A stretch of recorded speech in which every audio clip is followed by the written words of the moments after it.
घर को बिगड़ने से बचाइए।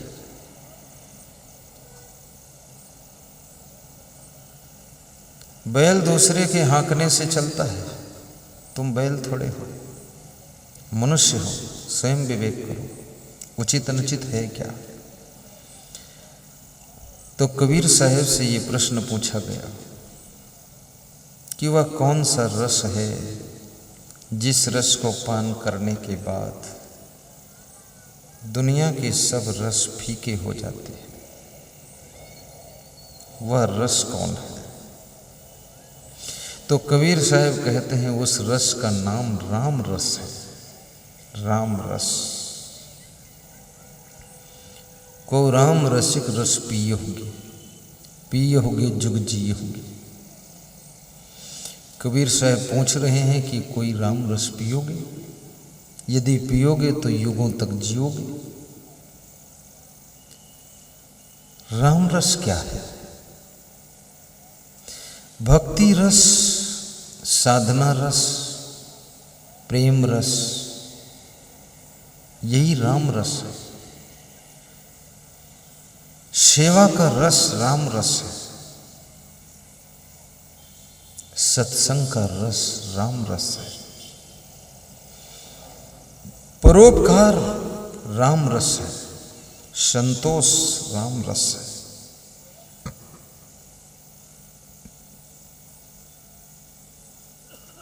आत्मज्ञान राम रस है। ज्ञान के बिना भटकना बंद ही नहीं होता। हमारे संत एक भजन गाते हैं कि पानी में मीन पियासी, मोय सुन सुन आवै हांसी। गा दीजिए एक लाइन संत जी। पानी में मीन पियासी, मोय सुन सुन आवै हांसी। कोई मथुरा कोई काशी, कोई बना हुआ सन्यासी। पानी में पियासी, मोय सुन सुन आवै हांसी। जल बिच कमल कमल बिच कलियां, तापर भंवर निवासी। और सो तेरे घटमा ही विराजे, परम पुरुष अविनाशी। पानी में मीन पियासी, मोय सुन सुन आवै हांसी। कबीर साहब कहते हैं हमको सुन सुन कर हंसी आती। कबीर साहब को भी हंसी खूब आती थी। कितने लोगों को हंसी आती ही नहीं। 10 साल हो गए हंसे ही नहीं। अब न जाने कहाँ टेंशन में मन उनका फंसा है कि हंसी नहीं आती। पशु पक्षियों के पास जमीन जगह मकान कुछ भी नहीं, कल के ठिकाना नहीं खाने का, तो भी वह घोड़े को देखो हंसता है, ही करता है। और घोड़ा जब ही करता है, फुर्र करता है, उसके पेट में जो भी खाया वो हजम हो जाता है। तुम न फुर्र करते न ही करते, तो जो पेट में खाते हो तबला की तरह भरा रहता है। तुम कहते हो खाने के बाद पेट और फूल रहा है, फूलेगा ही।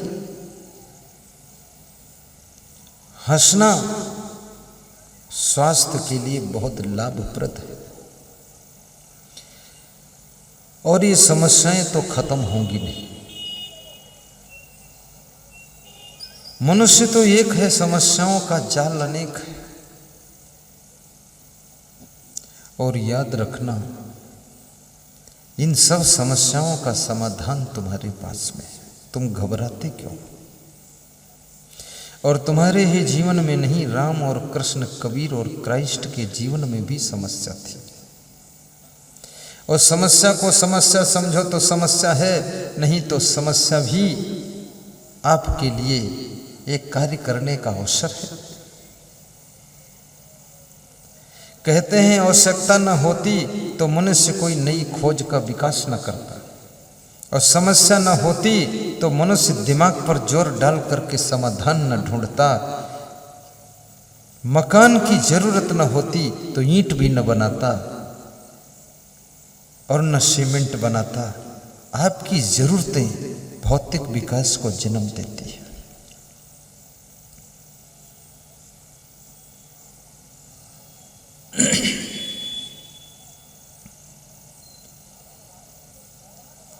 दुख जीवन में है इसलिए सत्संग की खोज करता है मनुष्य। ये दुख और द्वंद, तो सुख कहाँ है और ढूंढते कहाँ? मोहि सुन सुन या वही हंसी। गाइए महात्मा जी। पानी में मीन पियासी, मोहि सुन सुन यावत हंसी। कहिए रामाधारी यादव। पानी में मीन पियासी, मोहि सुन सुन आवत हासी।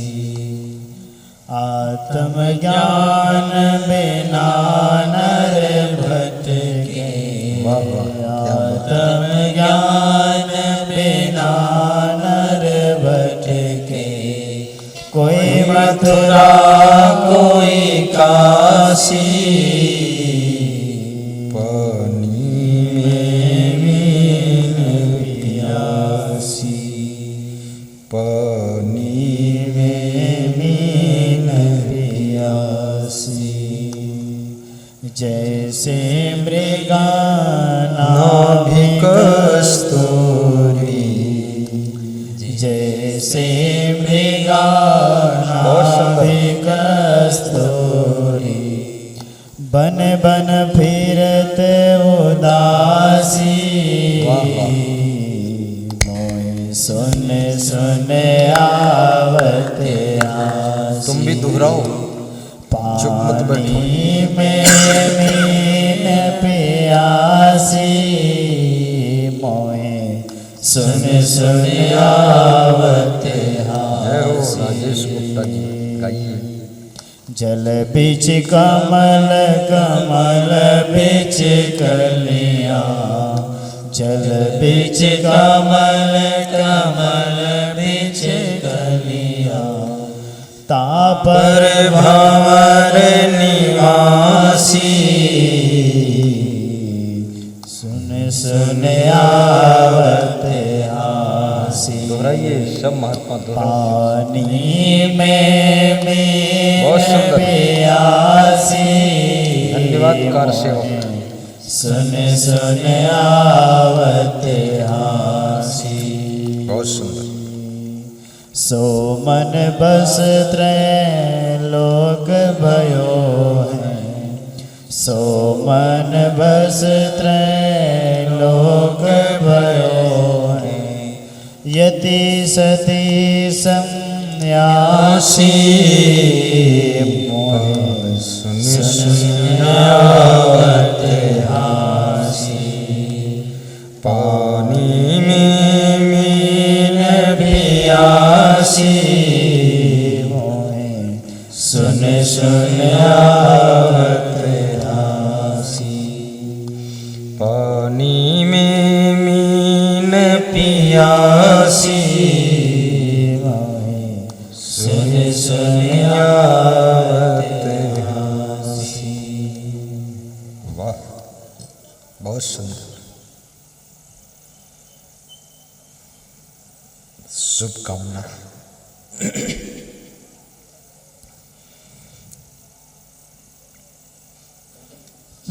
मनुष्य कहाँ कहाँ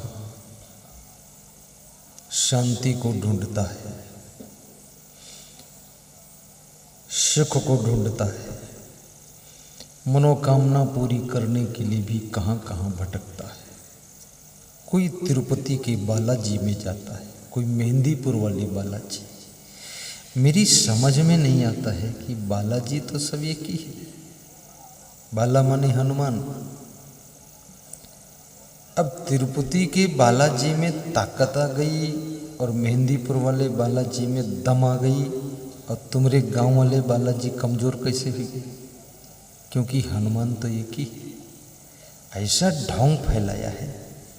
अब दौड़त चले जा रहे हैं, वहाँ मेहंदीपुर बालाजी ढूंढते, इधर तिरुपति जा रहे हैं, पहाड़ में गिर गई गाड़ी, हुई आला बाला हो गया।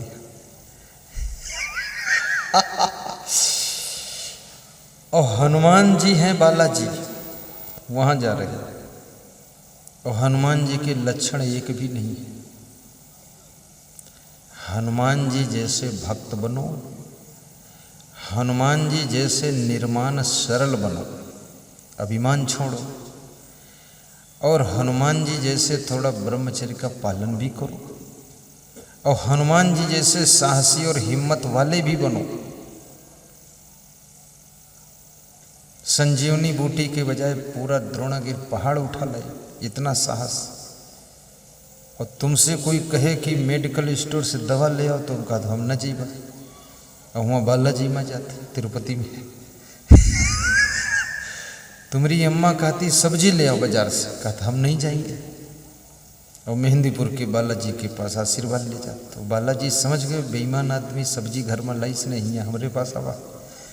तो बालाजी भी तुमको ऐसा आशीर्वाद देंगे कि जा मूर्ख यहाँ दोबारा घूम के मत आना, पागल आदमी, अपने घर की व्यवस्था बिगाड़ रहे हो। और फिर हनुमान जी तो एक ही है, अब ये कहाँ से वो बालाजी में आशीर्वाद की क्षमता आ गई हो तुम्हारे गांव के हनुमान। लोग समझते नहीं, इसको कहते कबीर साहब कहते हमको हंसी आ रही, मुझे सुन आवे हंस। कबीर साहब हंसते हैं कि पानी में मेन प्यासी, जैसे मछली पानी में हो और प्यासी मर रही हो, ऐसे तुम्हारा हाल है। तुम जहां हो वहीं बालाजी है, और तुम्हारे भीतर ही भगवान की शक्ति है, ईश्वर का रूप है अंदर तुम्हारे। एम आत्मा ब्रह्म, आत्मा ही ब्रह्म है, और फिर भी तुम इधर उधर भटकते हो। तो कबीर साहब जैसे आत्मज्ञानी संतों को हंसी आती है कि ये फालतू भटक रहे। जैसे नाभि माहि कस्तूरी, जैसे मृगा नाभि कस्तूरी बन बन फिरत उदास। जैसे मृगा की नाभि में कस्तूरी होती है, उसकी सुगंध को पा करके वो पूरे जंगल में घूम रहा है, ढूंढ रहा है, ऐसे तुम भी ढूंढ रहे हो। कोई हरिद्वार में शांति ढूंढने जाता है, हरिद्वार में ज़्यादा से ज़्यादा एक दिन रहोगे, बाकी तो अपने घर द्वार में ही रहोगे। तो ये घर में जो नरक बना है ये कैसे बेटे, आज इसी पे चर्चा है, बहुत बड़ी बात है। तो वो कौन सी चीज है जिससे मनुष्य का घर नरक बनता है, और उस चीज को यदि कंट्रोल कर लिया जाए तो घर स्वर्ग बन जाता है। इसका संदेश मैं आपको देता हूं, ध्यान एकाग्र कीजिए। अत्यंत कोपा, चाणक्य कहते हैं जिस घर के लोगों को अत्यंत क्रोध आता है, गुस्सा बहुत आती है, स्त्रियों को भी गुस्सा आती है, पुरुषों को भी गुस्सा आती है, जो पूरा परिवार क्रोधी है वो घर नरक हो जाता है। गौर करना, अभी इस क्रोध को कंट्रोल किया जा सकता है, और क्रोध भी धीरे धीरे आदत में बदल जाता है, हैबिचुअल हो जाता है। फिर अनावश्यक भी तुम क्रोध करोगे, गाड़ी पर करोगे, घड़ी पर क्रोध करोगे, टीवी पर क्रोध करोगे। एक माता जी बता रही थी कि हमारे पति जी को इतना क्रोध आता है कि टीवी एक दिन नहीं चला तो उसको उठा के सड़क पर पटक पटक के फोड़ डाला। तो मैंने कहा टीवी क्यों फोड़ रहे हो, तो बोला कि आओ तुम्हारी खोपड़ी भी फोड़ दो। ये टीवी में कहीं से कोई कनेक्शन का प्रॉब्लम होगा, उसको फोड़ने की जरूरत नहीं है। अब क्रोध की आदत बन गई। अब ये क्रोध तुम्हारे घर की शांति को नष्ट करेगा, तुम्हारे दुकान के ग्राहकों को कम करेगा, तुम्हारे मित्रों की संख्या को भी घटाएगा, तुम्हारे वोटर सपोर्टर डिवोटर को भी घटाएगा, तुम्हारी उन्नति में बाधा डालेगा। ये क्रोध तुम्हारे मान सम्मान को भी कम कर देगा। ये क्रोध तुम्हें गरीब बना देगा। ये क्रोध कोई साधारण चीज नहीं। जिस नेता को ज्यादा क्रोध आता है वो पार्टी से ही निकलकर बाहर हो जाता है, और जिस नेता को बहुत क्रोध आता है उसकी पार्टी में कोई टिक ही नहीं पाता। और जो नेता थोड़ा सहनशील है, गम खा लेता, समता ले लेता है, पार्टी को चलाता रहता है। अब पार्टी में हजारों लोग हैं, लाखों लोग हैं, उनको चलाना कोई छोटी बात है। 5 लोगों के फैमिली मेंबर को चलाना कठिन है। ये पूरे देश में इतने मेंबर पार्टी में, इनको चलाना कितना कठिन है। इसलिए जो नेता ऊब जाते हो पार्टी छोड़ देते, दूसरी पार्टी में चले जाते, दूसरी से परेशान हो गए तीसरी में चले गए, तीसरी से परेशान हो गए चौथी अपनी पार्टी बना ली, अपनी में फेल हो गए तो पहली वाली में फिर आ गए, तो सबने कहा घर वापसी हो गई, धन्यवाद आपको। लेकिन आदत सब वही है। अत्यधिक क्रोध करने से राजनीति में भी फेल होंगे आप, साधु लाइन में भी फेल होंगे। जिनको बहुत क्रोध आता है वो साधु लाइन में भी फेल है, क्योंकि उसके क्रोध से डर करके भगत लोग भक्ति ही नहीं करेंगे, दूर भागेंगे। वो सोचेंगे तो खतरनाक भस्मासुर है।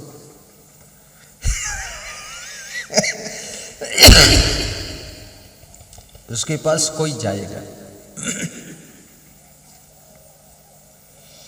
यदि तुम डॉक्टर हो तो मरीज आना नहीं चाहेंगे आपके पास में, अगर बहुत क्रोध आता है। और यदि आप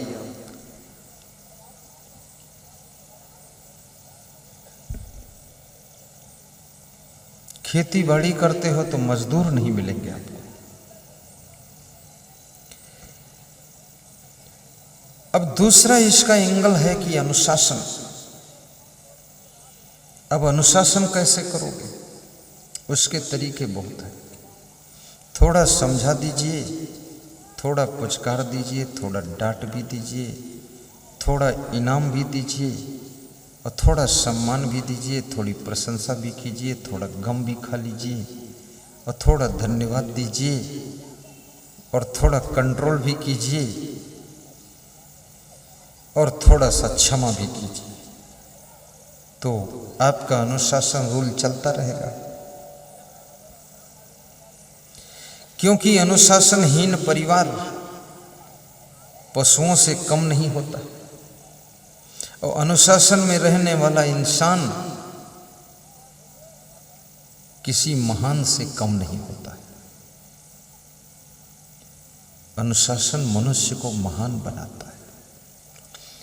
कितने लोगों में सेल्फ डिसिप्लिन रहने की विशेषता होती है, खुद को अपने कंट्रोल में रखते, अनुशासन, उनको बोलने की जरूरत नहीं आपको, सेल्फ डिसिप्लिन। तो चाणक्य कहते हैं अत्यंत कोपा, जिसको बहुत क्रोध आता है। परशुराम जी को बहुत क्रोध आता था, इसलिए वे पूर्ण भगवान नहीं कहलाए। उनके मंदिर भी इतने नहीं बने जितने राम के मंदिर हैं, क्योंकि क्रोधी का मंदिर कौन बनाए? बहुत कम लोगों ने मंदिर बनाए, क्योंकि क्रोधी भगवान से भी लोग डरते कि भगवान को ही अगर क्रोध आ गया तो सब निपट जाएगा। तो ज़्यादातर भगवान राम की पूजा लोग करते हैं, और अधिकतर तो कृष्ण को ज़्यादा मानते हैं, क्योंकि कृष्ण में जो है थोड़ा लहड़म पहड़म भी चल जाता है। लहड़म पहड़म समझते? मैंने देखा मथुरा में साइकिल से जो लोग चलते हो घंटी नहीं बजाते, राधे राधे बोलते हैं। आगे वाला आदमी समझ जा रहा साइकिल से कोई आ रहा है, रास्ता दे देता है। राधे का प्रयोग रास्ता देने के लिए कर लेते हैं। और कृष्ण भगवान ने कुछ ऐसे लीलाएं और ऐसे क्रियाकलाप उनके हुए हैं जो तुम्हें ज़्यादा सूट करते हैं। कृष्ण भगवान बांसुरी भी बजाते थे, गोपिकाओं के बीच में नाचते भी थे। तुम्हारा मन होता मैं भी नाचूं तो कृष्ण ज़्यादा फिट दिखते तुमको। राम ने कभी डांस किए नहीं तो थोड़ा अनफिट दिखते। कृष्ण भगवान बांसुरी भी बजाते थे और गोपिकाओं की धोती उती उठाकर बिरोप चढ़ के बैठल। और तुम भी चाहते हो धोती कोई लहंगा उठाए हम ले जाइए, तो इसलिए वो फिट बैठ जाते हैं। रुक्मणी को ले आए थे वो गुजरात में जब गए, और तुम भी चाहते हो कि हम भी रुक्मणी ले आए कहीं से, तो इसलिए ज़्यादा कृष्ण में लोग फिट हो जाते हैं, तालमेल बैठ जाता है। मंदिर में विवाह कर लिया था, तुम भी सोचते हो मंदिर में हम भी 2 फेरा घूमे जाए, पंडित वंडित चक्कर खाम खा इतनी बारात वरात देर लगी, 2 मिनट हम फाइनल करो बात खत्म। तो इसलिए मक्खन चुरा कर खा लेते थे। तो तुम सोचते हो मक्खन नहीं तो हम भैंस चुरा लेंगे, कोई तो भैंसिन चुरा लेते कोई। इसलिए ज़्यादातर लोग कृष्ण के साथ में सेटिंग कर लेते। मैंने पूछा लोगों से मध्य प्रदेश में, तुम कृष्ण की भक्ति ज़्यादा करते हो, राम की क्यों नहीं करते हो? राम तो मर्यादित है। बोले मर्यादित रहने की इच्छा ही नहीं, मर्यादा तोड़ना है, इसलिए कृष्ण में फिट हो जाते।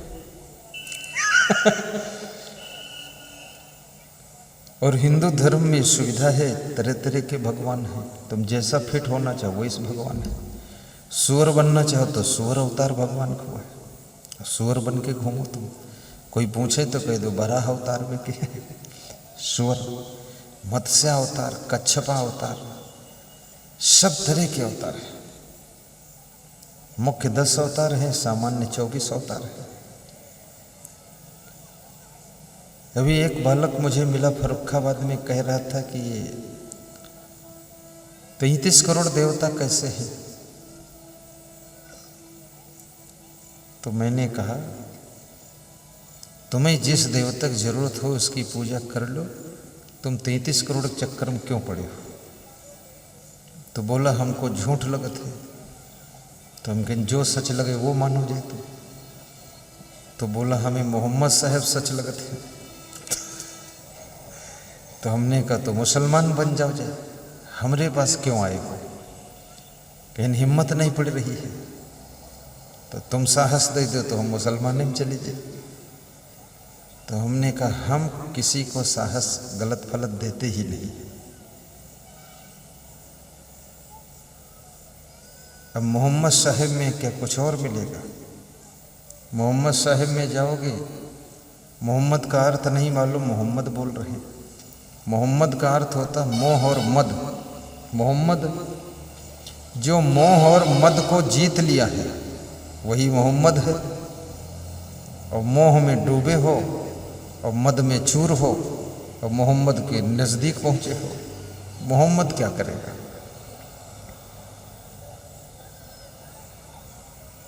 कितने लोगों को अपनी जाति का मोह है, कुछ लोगों को संप्रदाय का बहुत मोह है, और कितने लोगों को तो अपने गांव का मोह है। बहुत लोगों को परिवार का तो प्रगाढ़ मोह है, और कितने लोगों को अपने मजहब का बहुत मोह है। अपने मजहब को बढ़ाने के लिए हर कुकर्म कर सकते, अधर्म कर सकते, पाप कर सकते, कि हमारी संख्या होनी चाहिए ज़्यादा। बड़ी समस्याएं लोगों के अंदर है। तो मेरे कहने का अर्थ, अगर कृष्ण की भक्ति करो तो गीता पढ़ो पहले। गीता में कृष्ण को जब तुम देखोगे तो राम से ज़्यादा टाइट दिखाई देंगे आपको। भगवान राम से ज़्यादा उनके डिसिप्लिन है कृष्ण में। श्री कृष्ण गीता में सब समझा रहे हैं। कहते हैं अनपेक्षा शुचि दक्षा उदासीनो गतव्य था सर्वरंभ परित्यागी यो मद भक्ता समी प्रिया। जितात्मना प्रशांतसि परमात्मा समाहिता शीतोष्ण सुख दुखेश तथा मानापमानियो। श्री कृष्ण ने गीता में बहुत अनुशासन की बात कही है, नियंत्रण की बात कही है। श्री कृष्ण को समग्र रूप से समझना है, उनकी पूर्णता को जानना है तो श्रीमद् भगवत गीता का अध्ययन कीजिए। केवल उनकी लीलाओं से आपको पता नहीं चलेगा। और भगवान श्री राम को समझना है तो उन्होंने जो 14 वर्ष वनवास पूर्ण करने के पश्चात अयोध्या में आकर के पूर्ववासियों को उपदेश दिया, उस उपदेश को पढ़ो। आप क्या सुनाया है? एक अच्छे संत जैसे राम भगवान वक्ता भी थे, बहुत अच्छा प्रवचन सुनाते थे। वो साधारण व्यक्ति नहीं थे। कृष्ण भगवान भी बहुत अच्छे वक्ता थे, बहुत अच्छे राजनीतिक व्यक्ति थे। राम को राजनीति का बहुत अच्छा ज्ञान था। राम कोई साधारण बुद्धि के व्यक्ति थे। जब रावण को समझाना हुआ तो सबसे पहले अंगद को भेजा, अंगद को भेजा कि जाओ समझाओ। तो लक्ष्मण को नहीं भेजा, अंगद को। जब रावण नहीं समझा तो अंगद नाराज हो गए, सुग्रीव भी नाराज हो गए कि मेरा भतीजा समझाने गया और समझे नहीं। क्योंकि अंगद के पिता बाली से भी रावण के मधुर रिश्ते थे। इसलिए अंगद को भेजा कि अगर अंगद रावण से असंतुष्ट नहीं होगा तो हो सकता युद्ध प्रारंभ हो तो अंगद सेना रावण की ओर से न लगाते, तो पहले तो इसी को तोड़ो वहां से। ये होशियारी थी उनकी। फिर हनुमान जी को भेजा तो हनुमान जी के पास वानरी सेना थी, वानर युद्ध मुख्यम। हनुमान जी गए तो हनुमान जी की पूंछ में ही आग लगा दी उन्होंने, और जिसकी पूंछ में आग लगा दो तो दुश्मनी बढ़ गई। हनुमान जी ने लंका में आग लगा दी तो हनुमान जी के अंदर भी गुस्सा आ गई। लौट के आए, बोले जब आदेश हो बस निपटा देते हैं इनको। उनको भी तैयार किया अपने उसमें। अभी राम की कला देखो, लक्ष्मण को कभी समझाने भेजा ही नहीं। लक्ष्मण को भेजते तो खतरा था कि राक्षसों क्या ठिकाना पकड़ के मारी डरे उनके भाई के। और लक्ष्मण तो ये लंबा होना और मच्छर बनना ये उसको आता भी नहीं था। वो तो सीधे ही मारपीट शुरू करता वहाँ, और सब तरफ से राक्षस लिपट पड़ते तो मुश्किल खड़ी हो जाती। तो उसको भेजे ही नहीं, और लक्ष्मण इतना बर्दाश्त भी नहीं कर पाते, वो फाइनल करके आते। तो बड़े विवेक से काम किया राम ने। फिर बड़ी मजे की बात, विभीषण का पहरा था, वहां राम लक्ष्मण सोए थे, सब सोए थे राममंडल के लोग।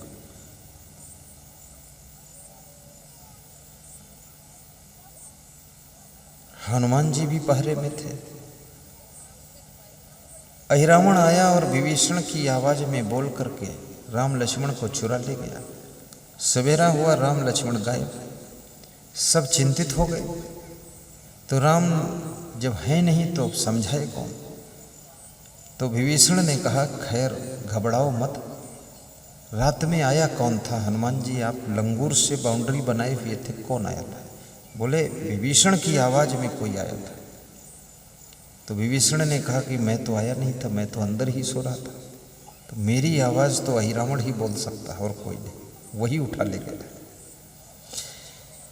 तो विभीषण ने सोचा कि देखो मेरी आवाज बोलकर मेरे को बदनाम कर दिया, और राम गायब हो गए। तो हनुमान जी ने कहा कि मेरी वजह से गायब हुए, मैं पहरे में था, इसलिए पहरेदार को बहुत सावधान रहना चाहिए। यदि आप सावधान नहीं रहोगे आपके पहरे में ही गड़बड़ हो जाएगा। जब भगवान राम और लक्ष्मण चोरी में जा सकते हैं, गायब हो सकते हैं, तो तुम्हारा धन दौलत सामान टीवी फ्रिज क्यों नहीं चोरी में जा सकता है? अब इस बात को गौर से समझो। पति पत्नी सास ससुर अपने घर में ड्यूटी लगा लिया करो कि 10 बजे से लेकर के 12 बजे तक ड्यूटी सासू की, और 12 से 2 तक ससुर की, और 2 से 4 तक पत्नी की, और 4 से 6 तक पति की। ये ड्यूटी लगाओ, और जिसकी ड्यूटी है वो थोड़ा खांसता रहे, देखता रहे, छत पर टहल ले। 2-4 गोले पटाखे भी रखो, जिधर देखो कोई है अगर तो उधर पटाखा फोड़ के फेंक दो। कुछ ऐसा कंट्रोल करो। जब हनुमान जी जा करके हिरावण के यहाँ से राम लक्ष्मण को लाते हैं तो विभीषण के मन में काफी जोश पैदा हुआ कि इसमें तो मैं बदनाम हो जाता।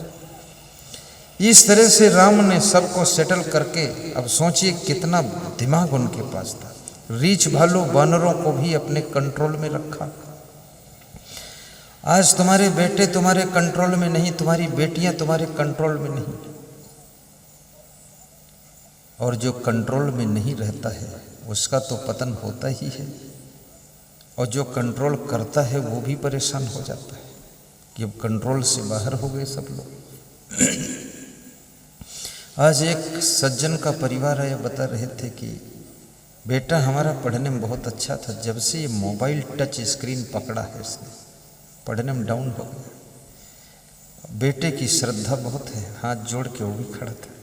हमने कहा तुम मोबाइल त्याग कर दो, तुम तो शिक्षा प्राप्त करो, फिर मोबाइल कंपनी के मालिक बन जाओ, फैक्ट्री खोल देना, एक मोबाइल में कहाँ फंसे। तो मुस्कराया। किसी वस्तु के लिए, किसी सामान के लिए अगर आप लाचार हो जाते हैं और किसी भी चीज के लिए आपका मन नहीं रुक पा रहा है, तो समझ लो आपको जीवन में स्वप्न में भी सुख मिलने वाला नहीं है, क्योंकि आप एक सामान के गुलाम हो गए हो। आपको दुनिया की कोई चीज गुलाम न बना सके, परतंत्र न बना सके, तब आप सुख शांति प्राप्त कर सकते हो।